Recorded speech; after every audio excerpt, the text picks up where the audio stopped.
DK Shivakumar నివాసానికి వెళ్లిన CM Siddaramaiah నాయకత్వ పోరు నేపథ్యంలో ప్రాధాన్యం సంతరించుకున్న భేటీ.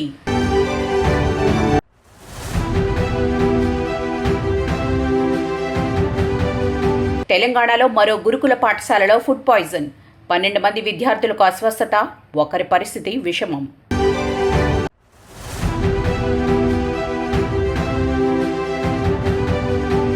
బంగాళాఖాతంలో భూకంపం, రిక్టర్ స్కేల్పై 4.2గా నమోదైన తీవ్రత.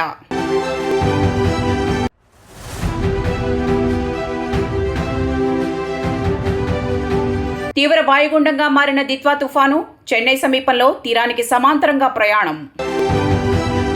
కర్ణాటక రాజకీయాల్లో నెలకొన్న నాయకత్వ పోరు ఊహాగానాల మధ్య ముఖ్యమంత్రి సిద్ధరామయ్య, ఉప ముఖ్యమంత్రి డీకే శివకుమార్ మధ్య భేటీ కీలకంగా జరిగింది. మంగళవారం ఉదయం బెంగళూరులోని సదాశివనగర్లో ఉన్న డీకే శివకుమార్ నివాసానికి వెళ్లిన సిద్ధరామయ్య అల్పాహార విందుకు హాజరయ్యారు. శివకుమార్, ఆయన సోదరుడు మాజీ ఎంపీ డీకే సురేష్ సిద్ధరామయ్యకు సాదరంగా స్వాగతం పలికారు. పుష్పగుచ్చం అందించి శాలువాతో సత్కరించారు. వారంలో వీరిద్దరూ బ్రేక్ఫాస్ట్ మీటింగ్లో పాల్గొనడం ఇది రెండవసారి. పార్టీలో ఐక్యతను చాటి చెప్పేందుకే ఈ సమావేశం ఏర్పాటు చేసినట్లు తెలుస్తోంది. ఈ నెల 8వ తేదీ నుంచి బెళగావిలో అసెంబ్లీ శీతాకాల సమావేశాలు జరగనున్న నేపథ్యంలో ఈ భేటీకి ప్రాధాన్యం ఏర్పడింది. సీఎం పర్యటన సందర్భంగా శివకుమార్ ఇంటి పరిసరాల్లో పోలీసులు పటిష్ట భద్రతా ఏర్పాట్లు చేశారు. సిద్ధరామయ్యకు అత్యంత ఇష్టమైన నాటుకోడి వంటకాలను ఈ విందులో ప్రత్యేకంగా సిద్ధం చేసినట్లు శివకుమార్ ముందే వెల్లడించారు. కర్ణాటక ప్రజలకు ఇచ్చిన హామీలను నెరవేర్చేందుకు మేమిద్దరం కలిసికట్టుగా కృషి చేస్తామని ఆయన సోమవారం ట్వీట్ చేశారు. సీఎం పదవి కోసం ఇద్దరు నేతల మధ్య పోటీ ఉన్నట్లు ప్రచారం జరుగుతున్నప్పటికీ అధిష్టానం ఏ నిర్ణయం తీసుకున్నా కట్టుబడి ఉంటామని ఇరువురు నేతలు ఇదివరకే స్పష్టం చేశారు. ఇదిలా ఉంటే హనుమాన్ జయంతి సందర్భంగా డీకే శివకుమార్ చేపట్టిన ట్వీట్ రాజకీయంగా చర్చనీయాంశమైంది. కష్టాలను తొలగించే మారుతిరాయుడు ఆశీస్సులు అందరిపైన ఉండాలని ఆయన ఆకాంక్షించారు.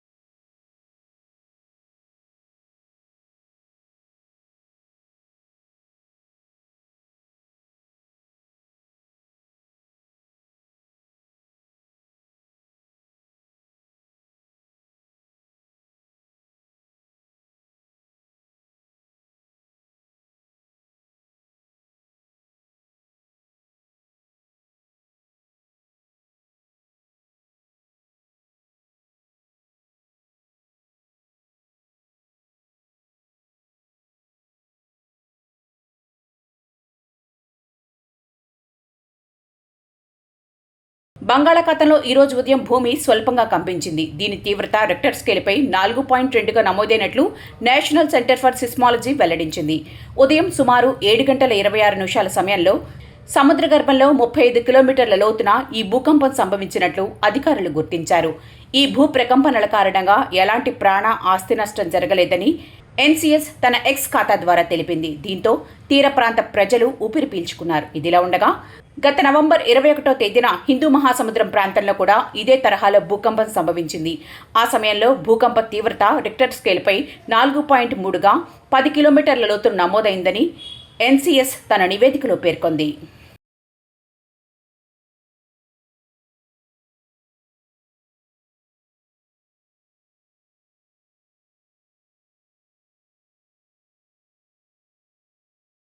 దిత్వా తుఫాను బలహీనపడి తీవ్ర వాయుగుండంగా మారింది. ప్రస్తుతం ఇది బంగాళాఖాతంలో తమిళనాడు తీరానికి సమాంతరంగా నెమ్మదిగా ఉత్తర దిశగా కదులుతోంది.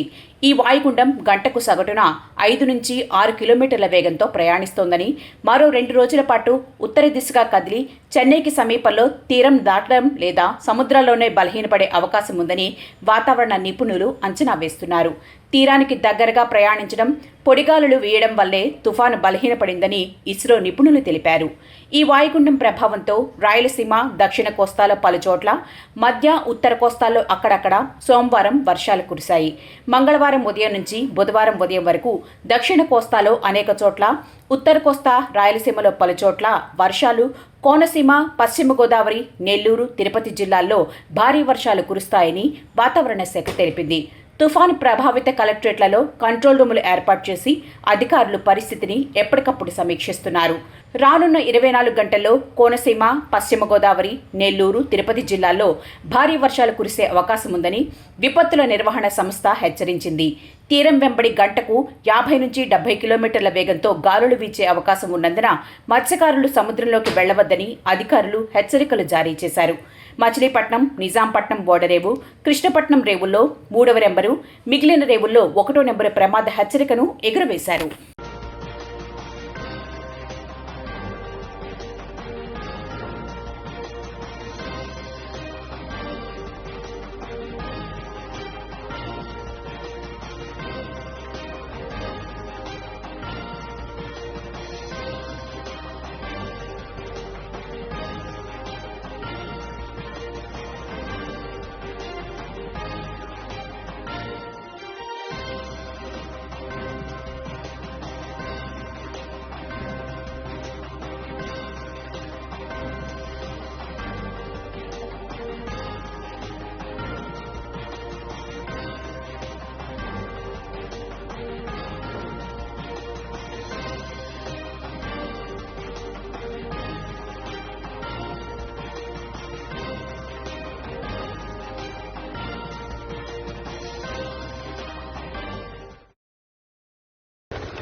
ఆంధ్రప్రదేశ్ డిప్యూటీ సీఎం జనసేన అధినేత పవన్ కళ్యాణ్ చేసిన కోనసీమ దిష్టి వ్యాఖ్యలపై పొలిటికల్ దుమారం రేగుతోంది.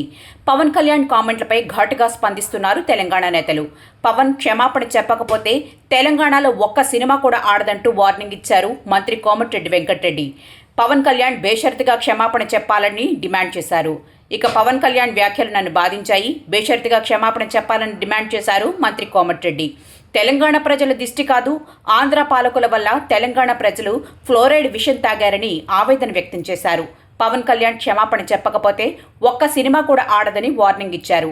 సినిమాటోగ్రఫీ మంత్రిగా చెప్తున్నా క్షమాపణ చెప్పకపోతే ఒక్క థియేటర్లో కూడా సినిమా విడుదల కాదు మీది అని హెచ్చరించారు. అయితే చిరంజీవి సూపర్ స్టార్, ఆయన మంచోడు, కానీ పవన్ కళ్యాణ్కు రాజకీయ అనుభవం లేదనుకుంటా, అందుకే అలా మాట్లాడుతున్నారని వ్యాఖ్యానించారు తెలంగాణ మంత్రి కోమటిరెడ్డి వెంకటరెడ్డి. కానీ ఈ విధంగా మాట్లాడి దాదాపు 13 సంవత్సరాలు అయిపోయింది. తెలంగాణ 13 సంవత్సరంలో పడుతున్నది. ఈ సమయంలో మా తెలంగాణను అవమానపరచొద్దని పవన్ కళ్యాణ్ గారు బేషరతుగా క్షమాపణ చెప్పితేనే తెలంగాణ ప్రజలు క్షమిస్తారు. నైజాంలోనే చిరంజీవి ఫ్యామిలీ సినిమాలు ఎక్కువగా వాడుతుంటాయి. వాళ్ళే ఇప్పుడు దానికి క్షమాపణ చెప్పకపోతే ఎవ్వరు కూడా చిరంజీవి గారికి సంబంధం లేదు. Chiranjeevi is a super man. ఆయన ఎప్పుడు కూడా వివాదాలకు దూరంగా ఉంటారు. కానీ పవన్ కళ్యాణ్ కొత్తగా రాజకీయాలకు వచ్చి డిప్యూటీ సీఎం కాగానే తెలిసి తెలియకనే మాట్లాడిండో, మరి కావాలని తెలంగాణ వాళ్ళని అవమానపరచాలనుకుండో ఏమనుకుండో, కానీ దానికి క్షమాపణ చెప్తే కనీసం ఆయన సినిమా 1-2 రోజులన్నా ఆడుతుంది. చెప్పకపోతే ఎక్కడ కూడా తెలంగాణ థియేటర్లలో సినిమాలు రిలీజ్ కావు. సినిమాటోగ్రఫీ మినిస్టర్గా నేను చెప్తున్నా ఈ మాట. వైఎస్ జగన్ ప్రభుత్వ హయాంలో జరిగినట్లు చెబుతున్న మద్యం కుంభకోణంలో మనీ లాండరింగ్కు సంబంధించిన కీలక రహస్యాలు బయటపడుతున్నాయి. ఈ కేసులో 49వ నిందితుడిగా ఉన్న ముంబైకి చెందిన అనిల్ చోక్రా సిట్ విచారణలో ముడుపుల సొమ్ము ఎలా దారి మళ్లించింది వివరించినట్లు తెలుస్తోంది. ప్రధాన నిందితుడు రాజ్ కసిరెడ్డి A1కి చెందిన బినామీ డిస్టిలరీల నుంచి వచ్చిన 78 కోట్ల రూపాయల షెల్ కంపెనీల ద్వారా బంగారం నగదు రూపంలోకి మార్చినట్లు చోక్రా అంగీకరించినట్లు సమాచారం. సిట్ విచారణలో చోక్రా వెల్లడించిన వివరాల ప్రకారం ఊరు పేరు లేని వ్యక్తుల ఆధార్, పాన్ కార్డులు సేకరించి ముంబైలో 30కి పైగా షెల్ కంపెనీలను సృష్టించారు. ఆదాన్, లీలా, SPY ఆగ్రోస్ వంటి డిస్టిలరీల నుంచి వచ్చిన డబ్బును ఈ కంపెనీల ఖాతాల్లోకి మళ్లించారు. ఆ తర్వాత ముంబైలోని చాముండా బులియన్స్ యజమాని చేతన్ కుమార్ ఇతర గోల్డ్ డీలర్ల సిండికేట్ ద్వారా ఆ సొమ్ముతో బంగారం కొనుగోలు చేశారు. చివరిగా దుబాయ్లో ఉన్న చేతన్ కుమార్ తండ్రికి సంబంధించిన ఆర్థిక నెట్వర్క్ను ఉపయోగించి మొత్తం నల్లధనాన్ని వైట్గా మార్చినట్టు చోక్రా వివరించినట్లు తెలిసింది. వైసీపీ ప్రభుత్వంలో సుమారు 3,500 కోట్ల రూపాయల మద్యం కుంభకోణం జరిగిందని సిట్ దర్యాప్తు చేస్తోంది. ఈ కేసులో ఇప్పటికే జగన్ మాజీ ఐటీ సలహాదారు రాజ్ కసిరెడ్డి, ఎంపీ మిథున్ రెడ్డి, చెవిరెడ్డి భాస్కర్ రెడ్డి సహా 13 మందిని సిట్ అరెస్ట్ చేసింది. వారికి సంబంధించిన ఆస్తులను 2 తెలుగు రాష్ట్రాల్లో జప్తు చేసింది.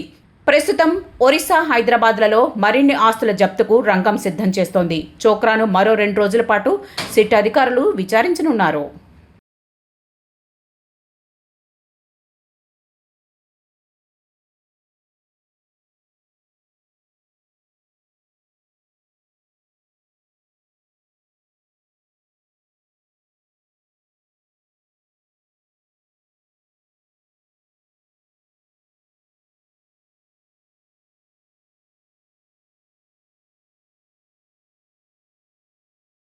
గద్వాల్ జిల్లా కేంద్రంలోని ఎస్సీ వసతి గృహంలో కలుషిత ఆహారం తిని 15 మంది విద్యార్థులు అస్వస్థతకు గురయ్యారు. ఈ మేరకు వారిని సిబ్బంది హుటాహుటిన స్థానిక ప్రభుత్వాసుపత్రికి తరలించి చికిత్సను అందజేస్తున్నారు. అందులో ఒకరి పరిస్థితి విషమంగా ఉన్నట్లు వైద్యులు వెల్లడించారు. ఈ రోజు ఉదయం అల్పాహారం తిన్న విద్యార్థులు యథావిధిగా పాఠశాలకు వెళ్లారు. అరగంట అనంతరం విద్యార్థులకు వాంతులు కావడంతో వారిని ఆసుపత్రికి తరలించారు. ఉదయం పెట్టిన ఉప్మాలో పురుగులు వచ్చాయని, ఆ విషయాన్ని వార్డెన్కు చెప్పడంతో పడేశారని విద్యార్థులు తెలిపారు. ఆ వెంటనే అట్టిపళ్లతో పాటు బిస్కెట్లు తిని స్కూలుకు వెళ్లగా కొద్దిసేపటికే అందరికీ కడుపు నొప్పి, వాంతులైనట్లు తెలుస్తోంది.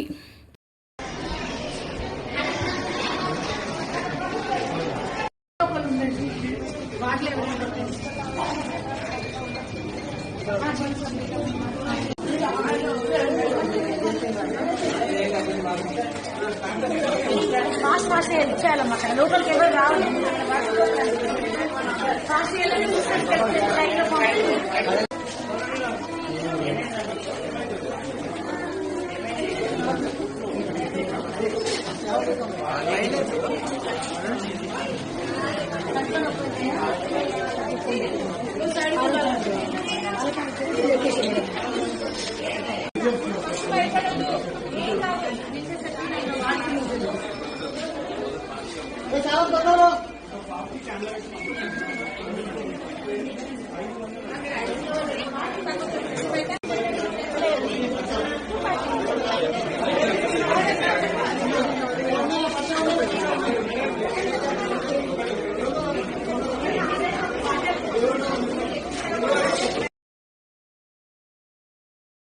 నల్గొండ జిల్లా కేంద్రంలో 12వ వెల్త్ క్యాపిటల్ సర్వీసెస్ అనే సంస్థ రియల్ ఎస్టేట్ వెంచర్ పేరుతో ప్రజలను మభ్యపెట్టింది.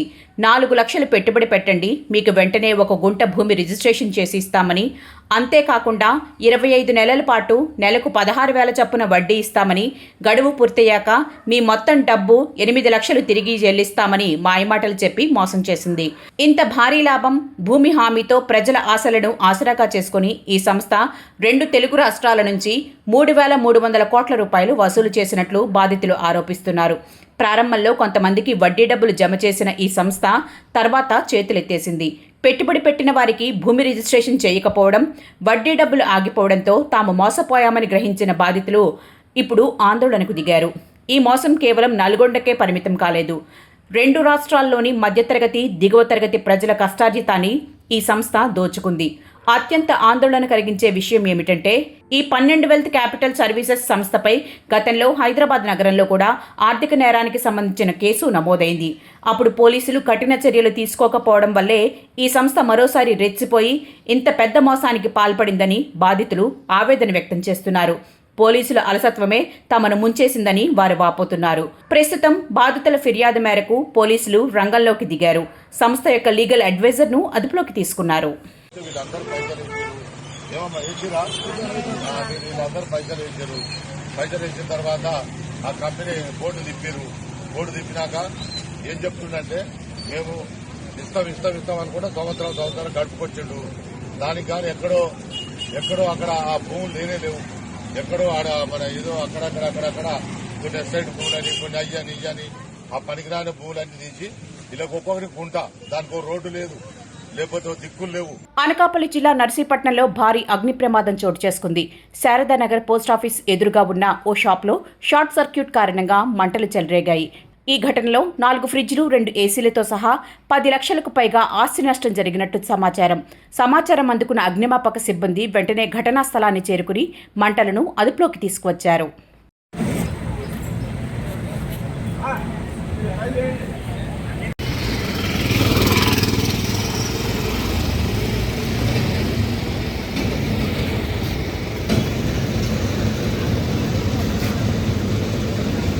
ఆడ దగ్గరికి వెళ్తాను.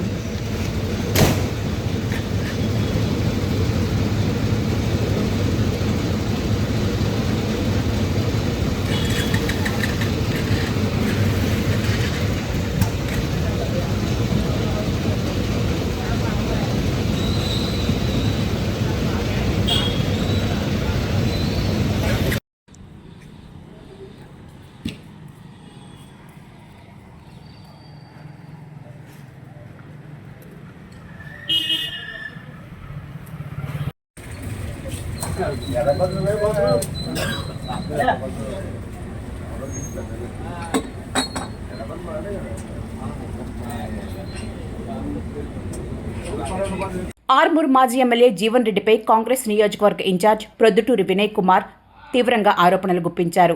10 సంవత్సరాలుగా జీవన్ రెడ్డి చేసిన అవినీతి ఆక్రమణల భరతం పడతామని హెచ్చరించారు. తన కోసం జీవన్ రెడ్డి 150 కోట్ల వరకు నష్టపోయాడని తెలిపారు. విష్ణుజిత్ ఇన్ఫ్రా పేరుతో జీవన్ మాల్ విషయంలో 10 మందికి అన్యాయం చేశారని, 80 కోట్ల రూపాయల క్రషర్ బకాయి ఉన్నారని ఆరోపించారు. జీవన్ రెడ్డి బాధితులు తమను సంప్రదిస్తే ముఖ్యమంత్రి రేవంత్ రెడ్డి ద్వారా డబ్బులు కక్కిస్తామని వినయ్ కుమార్ రెడ్డి సవాల్ చేశారు. ఆ ప్రెస్ మీట్ లో ఏదైతే మాట్లాడిండో మోర్ దెన్ 95% అబద్దాలు. దొంగే అంటున్నాడు. అసలు మొదటి దొంగ ఆర్మూర్ నియోజకవర్గానికి జీవన్ రెడ్డి, వాని అనుచర గుణం. అయితే నిన్నటి రోజు అక్కడ ఉన్న వాళ్ళల్లో కూడా వీడు మాట్లాడుతుండే కానీ వాళ్ళందరికీ కూడా భయం ఒక పక్కకి. అంటే రేపటి నుంచి నా సైట్ ఏమవుతుంది, నా పరిస్థితి ఏంది, నేను కట్టిన పైసల పరిస్థితి ఎట్లా అనే భయంతోనే అక్కడ ఉన్న వాళ్ళందరూ కూడా ఉండడం జరిగింది. ఆదివారం రోజు ఒక పెద్ద కామెడీ ఆర్మూర్కి, పాండు గాంధీ పెద్ద కామెడీ. ఇక దాంట్లో వాడు జనతా గ్యారేజ్ అనే పదం వాడిండు. ఫస్ట్ జనతా గ్యారేజ్ అంటే మనకి అసలు అర్థం అవుతుందా మరి ఏందా నాకు అర్థం కావట్లే. జనతా గ్యారేజ్ అంటే ప్రజలకి ఎవరికైనా సమస్య ఉంటే ఇంటికి పిలిచి ఆ సమస్యల్ని తీర్చాలి. కానీ పాండుగాడు ఎట్లా అంటే ఎవడైతే ఈయనని నమ్మి వస్తాడో, ఎవడైతే ఈ దొంగని నమ్మి వస్తాడో వాళ్ళందరి కూడా ఖతం చేయడమే పాండుగారి కార్యక్రమం. వాడు కుమార్ చికెన్ అన్నాడు, లేకపోతే మూరం అన్నాడు చేపించడం తప్ప ఈ రోజు వరకు కూడా నా సొంతంగా ఒక క్వింటాల్ ఇసుక కూడా మనం ఎక్కడ కూడా టన్ను ఇసుక కూడా మనం ఎక్కడ కూడా వాడలే. ఇక మొరం అంటావా ఎప్పుడానికి పక్కకు బురదైందని చెప్పి ఓ 2-3 ట్రిప్పుల మొరం ఒప్పించినా కావచ్చు తప్ప నేను ఇప్పటి వరకు కూడా ఎటువంటి అన్యాయం చేయలే. యాక్చువల్గా నేను మాట్లాడొద్దు, మా నిజామాబాద్ లో మా జిల్లా నాయకులు చెప్పారు, ఇక చిల్లర గారి గురించి నువ్వెందుకు మాట్లాడుతావు వినయ్, మనం నాయకులతోనే మాట్లాడిచ్చే అని చెప్పారు వచ్చే క్రమంలో. కానీ వాడు మాట్లాడిన విధానం చూసి నేను మాట్లాడితేనే మళ్ళొక్కసారి వాడు గాని వాని పక్కకున్న తొత్తులు గాని మళ్ళొకసారి మాట్లాడారని చెప్పి నేను తీసుకోవడం జరిగింది. 2019 ఎలక్షన్ల లోకల్ బాడీ ఎలక్షన్ల 50 మంది ఎంపీటీసీలుంటే నేను బీజేపీ ఉన్నప్పుడు 15 ఎంపీటీసీలు గెలిచిన, ఒక జెడ్పీటీసీ గెలిచిన, 6 కౌన్సిలర్లు గెలిచిన. నీకు దమ్ముంటే జీవన్ రెడ్డి 2 సార్లు ఎమ్మెల్యే అయినావు కదా, నీకు ఛాలెంజ్ చేస్తున్నా, నీకు దమ్ముంటే నువ్వు 15 ఎంపీటీసీలు, ఒక జెడ్పీటీసీ, 6 కౌన్సిలర్లు గెలిస్తే నేను రాజకీయ సన్యాసం చేస్తా అని చెప్పి సందర్భంగా తెలియజేస్తున్నా. ఒకటి నేను ఎక్కడైతే హామీలు ఇచ్చుకుంటూ వచ్చినానో అందరినీ పిలుచుకుంటా, సైట్లు అయితే సైటు, భూమి అయితే భూమి, ఇంకోటి అయితే ఇంకొకటి అన్ని ఇచ్చి ప్రతి ఒక్కరిని కూడా క్లియర్ చేసుకున్నా. నేను ఆ దరిద్రుడు ఇయ్యాలకి ఒక 100 మందికి పేమెంట్లు ఇవ్వాల. వాళ్ళందరికీ చెప్తున్నా, మీరు రండి, నేను మిమ్మల్ని ముఖ్యమంత్రి దగ్గర తీసుకొని పోతా అని చెప్పి ఈ సందర్భంగా తెలియజేస్తున్నా. భక్తుల గుట్టుంది, 16 ఎకరాలు రిజిస్ట్రేషన్ చేసుకున్నాడు రాత్రి 2016లో. ఇంకొక 18 ఎకరాలు పహానీలా లెక్కించుకున్నారు. ఇంకా నేను దాని జోలికి పోలే. వాడు నిన్ననే నన్ను మేల్కొల్పిండు. నువ్వు నన్ను వట్టి వదిలేసినావు, నేను బలాదూరు తిరుగుతున్నాడా అని చెప్పి నిన్నటి రోజు నన్ను మేలుకొల్పిండని చెప్పి ఈ సందర్భంగా తెలియజేస్తున్నా. అనుకుంటుకుంటూ కావచ్చు వాడు గాని వాడి పక్కకున్న తొత్తులు గాని ఎవడైనా డ్రామాలు చేస్తే ఆర్మూర్ల కబ్జాలు ఇంకొకటని చెప్పి చేస్తే ఎవరిని కూడా ఉపేక్షించేది లేదు. కాంగ్రెస్ ప్రభుత్వం ప్రజాపాలన తప్పకుండా ప్రజల వద్దకి తీసుకెళ్తాం కనుక మిమ్మల్ని ఎవరిని కూడా ఇచ్చిపెట్టని చెప్పి ఈ సందర్భంగా తెలియజేస్తున్నా. అట్లనే వాడు చెప్పిండు సీసీ కెమెరా అన్నట్ట మున్సిపల్ ఆఫీసులు ఉంటుందట. ఉంటుందా ఎక్కడన్నా? పాసిబుల్ అవుతుంది అట్లా? మన హయాంలో అయింది కావచ్చు, వాడు ఎక్కడ కావాలంటే అక్కడ పెట్టుకున్నాడు కావచ్చు. మా హయాంలో అట్లా కాదు బ్రదర్. దొంగ నా కొడుక, నీ ఒక్కసారి మాట్లాడేటప్పుడు లిమిట్ లో ఉండి మాట్లాడు. నీ పక్కకి ఎవరైతే తొత్తులు ఎవరైతే ఇస్తున్నారో వాళ్ళే పోయి కబ్జాలు చేస్తారు. వాళ్ళ భూమిలలోనే ఇరిగేషన్ భూమి ఉంది, వాళ్ళ దాంట్లోనే ఎండోమెంట్ ల్యాండ్ ఉంది, మాణిక్ బండర్ల ల్యాండ్ ఉంది. మాణిక్ బండర్ల సుమారు 200 ఎకరాలు ఉంది. ఆ 200 ఎకరాలకి అక్కడ ఏదైతే బోరిగాం, మాణిక్ బండార్ 2 విలీన గ్రామాలు గనక దానికి 5 కోట్లు మొత్తం కలిపి 10 కోట్లు ఇచ్చారు మిత్రులారా. ఎంత? 10 కోట్ల. వాడిని బయట తిరగనీయకన్నా వాడిని తీసుకుపోయి జైల్లో పెట్టమని చెప్పి చెప్తా అని చెప్పి ఈ సందర్భం తెలియజేస్తున్నా. అట్లనే వాడు చాలా సంతోషం అవుతుంది. మొన్న మధ్య ఓ మిత్రుడు చెప్పిండు, ఈ పాండుగాడు ఫోన్ చేసిండట. ఆయన చేసే పక్కకి ఇంకో గొంతు ఉన్నది. ఆ గొంతు వినవడంగానే ఆయనతో మాట్లాడు అన్నాడు. మాట్లాడి మేము వినేది ఇన్ఛార్జ్ తీసేస్తారు కదా అని అంటున్నాడు. వానికి ఎంత సంతోషం అంటే, అరే బోసిడీకే నేను ఏడికెళ్ళి వచ్చిర్రా, నా దగ్గర ఒక కారు నిండకపోతుండేరా 2016లో. నువ్వు ఒక దొంగన కొడుకు ఆర్మూర్లో ఉన్నా సరే మెట్టు ఎక్కి నేను ఇక్కడికి వెళ్ళి